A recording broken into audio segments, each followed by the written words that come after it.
Olympus 300mm f4 lens is currently the largest, heaviest and most expensive micro four thirds lens.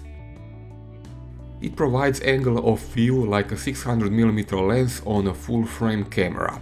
Such lenses are approximately twice longer, around 3 times heavier and 4 or 5 times more expensive. Suddenly, this Olympus doesn't seem as big or pricey.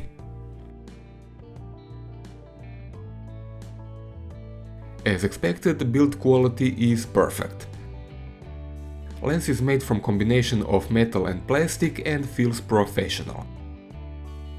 It is weather sealed and should work without issues in low temperatures.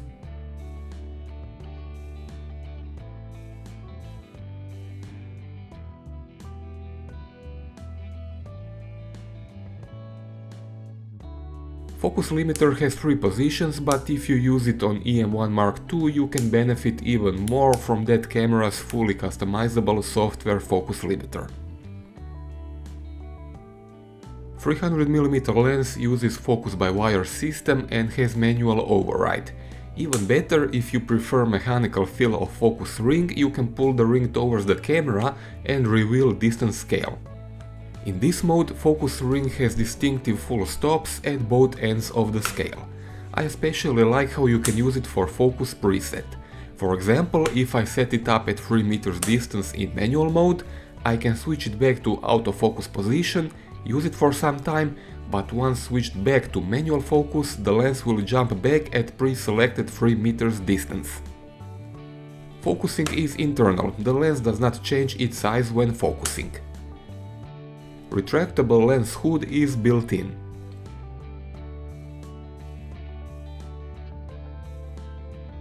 The lens accepts 77mm filters, but considering how close lens hood is, it can be almost impossible to remove it, since it is very hard to get a grip on the filter. This is a problem even in everyday situations, let alone once a filter gets really stuck. There are special tools to help you remove stuck filters, and with this lens such tools are a must-have. It wouldn't be a problem if there was a way to remove lens hood, but the hood is permanently attached to the camera. Tripod collar ring is delivered with the lens and can be removed. Just be careful, it must be in certain position to be able to slide off. It took me some time to figure that out. Olympus even delivers plastic ring to mount in its place to make it appear like nothing is missing.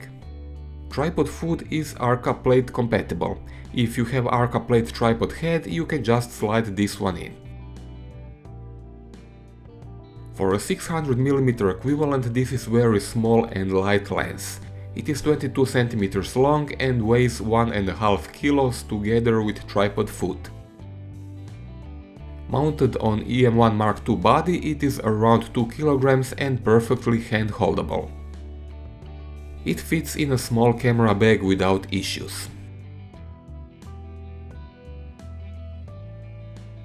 Optical stabilization is built in and should deliver around 4 stops, but combined with in-body stabilization it can go as much as 6 stops.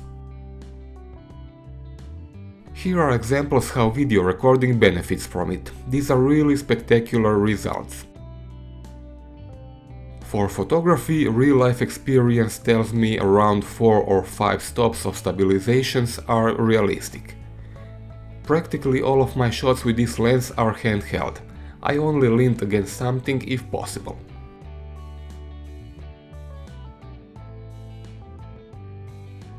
Autofocus speed varies depending what you are focusing on.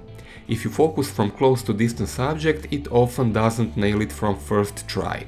If you focus between closely spaced subjects, it is almost instant, the way we are used to with other lower focal distance Olympus lenses. It is very accurate, but once again I would like Olympus to implement even smaller focus points on its cameras. It would matter a lot on this lens where depth of field can be shallow. Autofocus speed can be sped up using focus limiter since the lens would ignore part of the focus range. Autofocus motor is fully silent.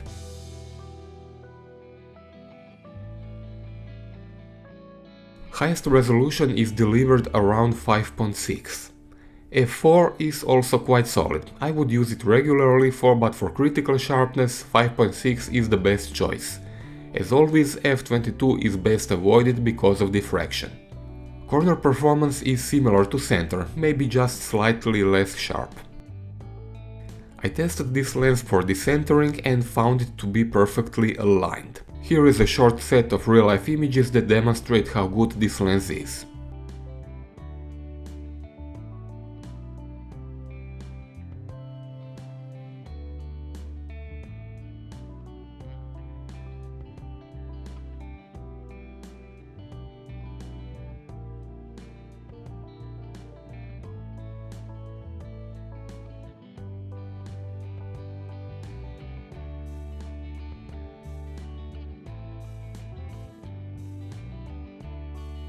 I also tested for focus shift and found out there isn't any. Excellent. Focus breathing is very low, basically non-existent.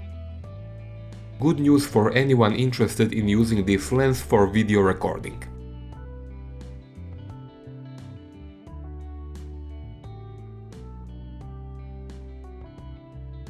Chromatic aberrations are corrected in camera even for RAW files.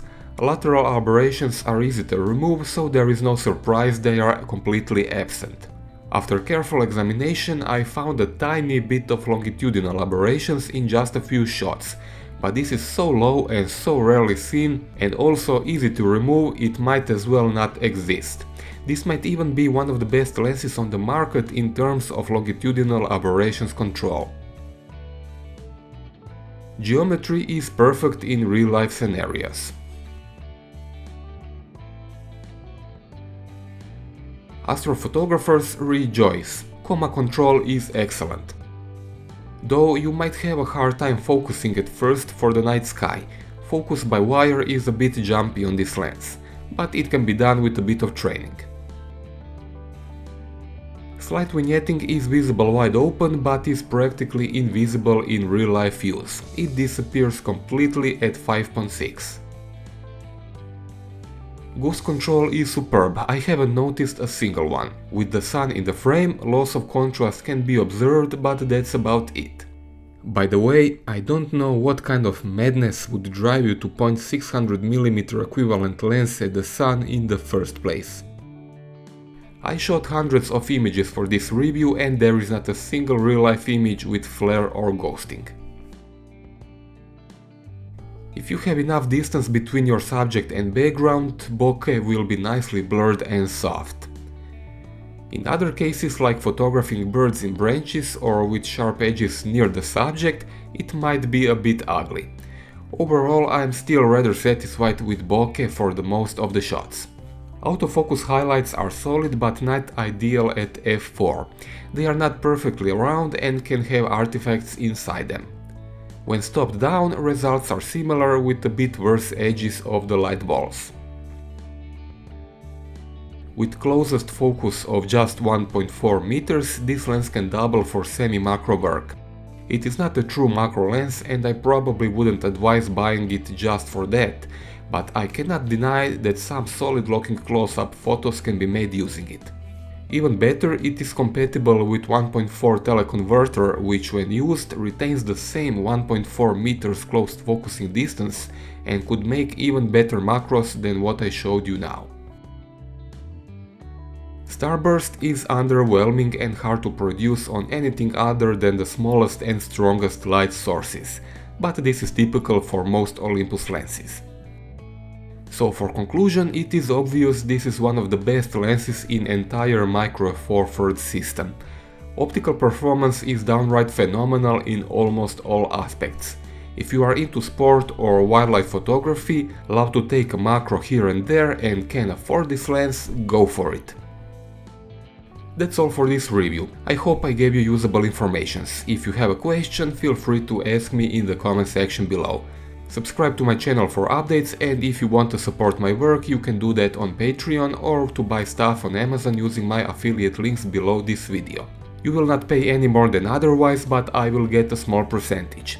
Thanks for watching.